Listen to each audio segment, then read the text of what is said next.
Good morning, everyone. So, for the today's presentation, the topic would be course analysis. This is a kind of analysis we are currently using in projects to identify the problems and how to implement solutions for those problems. So, today's agenda would be what is root cause analysis and process of root cause analysis, which contains 5 steps. And purpose of the root cause analysis, there we will be discussing about 2 analysis types, and then we will move on to root cause analysis tools. Next, we will look into root cause analysis template, which is used in a current project. And finally, benefits of the root cause analysis. So this will be the flow of the presentation today. So let's look at what is root cause analysis is. So basically, being able to thoroughly explain how and why a problem happened and to prevent reoccurrence of the problem is the root cause analysis. And as you can see in the diagram, above the surface you see the symptoms of the problem, and below the surface we have the sources or the contributing factors to that particular problem. So to find out the sources or the contributing factors, we have to dig into the problem. And if we take the word root cause analysis, root is what is the beneath the surface.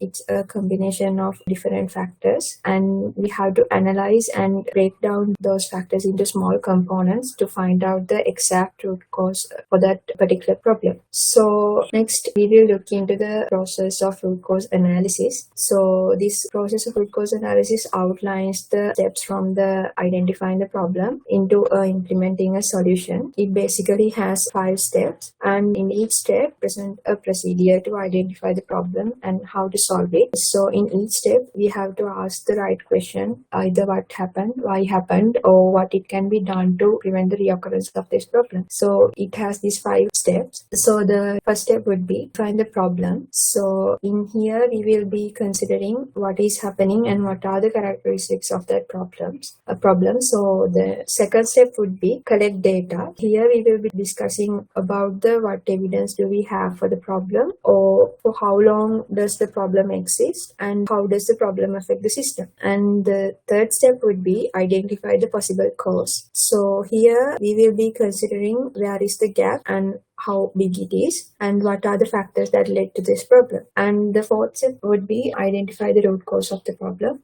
in the sense what is the exact reason that led to this problem. And final step would be implementing the solution to the problem. So here we will be mainly focusing on how to implement the solution and what action to take to prevent the reoccurrence of the problem, and what are the pros and cons of the implementing that particular solution. Here, after implementing the solution, we will be looking for a feedback whether we will be going forward with the implemented solution or not. So based on the feedback, it might lead you to the either continue with the implemented solution or return to any of the previous steps for more details and dig into the problem to identify the more details about that particular problem. So these would be the process of root cause analysis. Next, we will be discuss about purpose of the root cause analysis. As earlier mentioned, this cause analysis helps the organization to go deeper into a problem and find the relevant solution for a particular problem. It has mainly 2 types of analysis types. It is reactive analysis and proactive analysis. Reactive analysis is reacting to the past rather than predicting the future. Like we will be finding the solutions for the causes that has been found previously,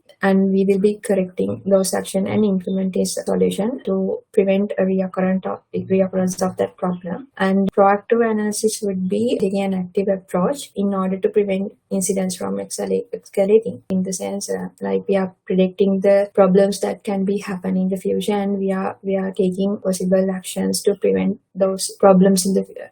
We are taking preventive action now to prevent those problems happening in the future. So these are the 2 types of analysis types in the root cause analysis. And the next topic would be root cause analysis tools. So first we will look why we are using root cause analysis tools. It's basically to identify the root cause of the problem that we are dealing with and find a proper solution for the problem. So with the proper root cause analysis, we will be able to dig down to the problem and find the root cause. So So in here we will be discussing three main types of root cause analysis tools, which are Fishbone diagram, the 5 whys, and failure mode and effect analysis. So first we will look into Fishbone diagram. So this is also known as the cause and effect diagram. This is a way to visualize the cause because of its resemblance of the fish tail skeleton is named as the Fishbone diagram. So when considering about the creating diagram, as you can see, we mentioned the problem in a box, and it presented as the fish head, and the backbone is a horizontal arrow pointing towards the head of the fish, and there should be at least 4 factors which causes for the problem, which branches off from the spine with arrows making the fish bones, and these causes can include methods, equipment,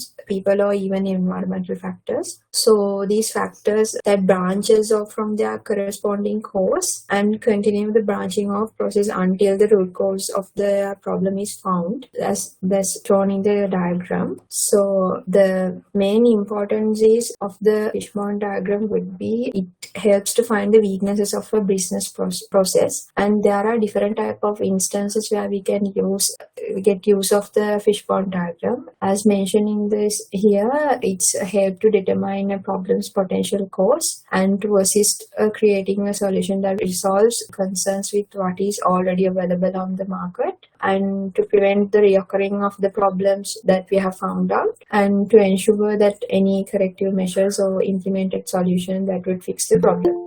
Next cause analysis tool is the 5 whys. So here the techniques used is we are asking why 5 times iteratively to find the root cause of the problem. So this helps to address the cause of the problem at every level so that it doesn't happen again, and also this would result in fewer problems like happening in the first place. So comparing to other cause analysis tools, this is very simple and easy to use, and it helps avoid taking immediate action without considering the real root cause of the problem. So basically this technique is used when issues involve people or human connections. So as you can see in the diagram, we have the problem statement. So in the first place, we are considering why that happened, and we will be taking an answer for the first why, and then we will be in the second step, we will be considering like finding the answer for the first why. Likewise, we are going until the 5th why to find out the root cause of that particular problem. So the next tool is failure mode and effect analysis, or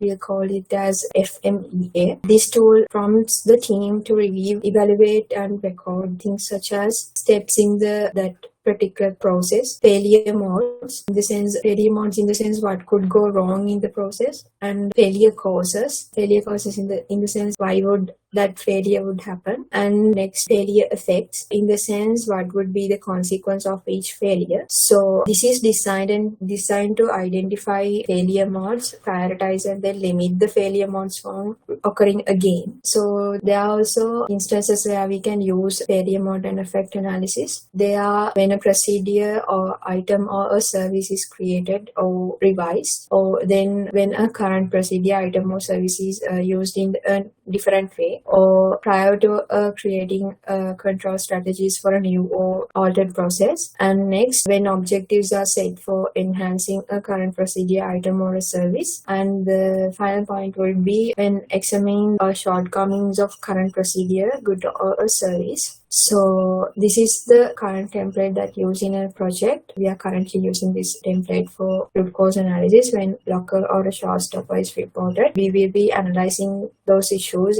using this template. So a summary of the issue would be the description of the issue or the ticket ID, and area in the sense what is the impacted area because of that issue in the system. And also we will be looking into BA perspective, dev perspective, and QA perspective, why we have missed it. So we have to find out what is the BA root cause of the issue, and dev root cause of the issue, and the QA root cause of the issue. So we will be taking a correction action to give a solution for this problem. So in the correction wise, the solution for the product or a UAT issue, that would be as an example, fix it and have a hot fix. And in the corrective action wise also, we will be considering all the three perspectives, BA, Dev and QA, for a long lasting solution so that can make sure this will not happen again. Finally, as the topic, we will be move on to the benefits of root cause analysis. So in the first place, finding the fundamental cause enables one to develop a long lasting solution, reducing or eliminating the possibility of a future reoccurrence. And next, it